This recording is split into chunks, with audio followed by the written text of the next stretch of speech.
యుద్ధంలో మూసుకు కూర్చోవడానికి ఎవడో సిద్ధంగా ఉండడు. కర్రకి కర్ర, కత్తి కత్తినే ఉంటుంది. ఇప్పుడు తాజాగా అదే పరిణామం జరుగుతూ ఉంది.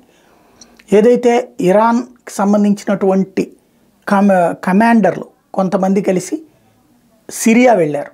సిరియాకి వీళ్ళకేంటి సంబంధం? సిరియాలో 60 గ్రూపులు ఉంటుంటాయి. ఈ గ్రూప్ కూడా ఒకటి.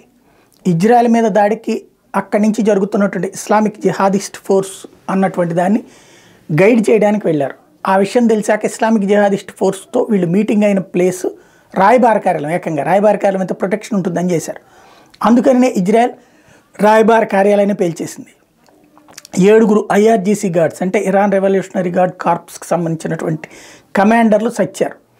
దాంతో ఆగ్రహించినటువంటి ఇరాన్ ఏ క్షణంలోనైనా సరే ప్రిపేర్డ్గా ఉండండి, మా దెబ్బేంటో రుచి చూద్దురు, కానీ ఇజ్రాయెల్కి సంబంధించిన రాయబార కార్యాలయాలు ఎప్పటికీ క్షేమకరం కాదు, తగిన బుద్ధి చెప్తాం అని ప్రకటించింది. దానికి ఇప్పటిదాకా నిశ్శబ్దంగా ఉన్నటువంటి ఇజ్రాయెల్ ప్రధానమంత్రి నెతన్యాహు స్పందించారు. దెబ్బకి దెబ్బ రుచి చూపెట్టడం ఎట్లాగో మాకు తెలుసు, మేము చేష్టలుడిగిలేము, చేతులు కట్టు కూర్చోలేదు అని తేల్చి చెప్పారు. తద్వారా ఒక విధ్వంసం జరిగితే దానికి పెను విధ్వంసమే మీకు సమాధానం అవుతుందంటూ హెచ్చరిక జారీ చేశారు.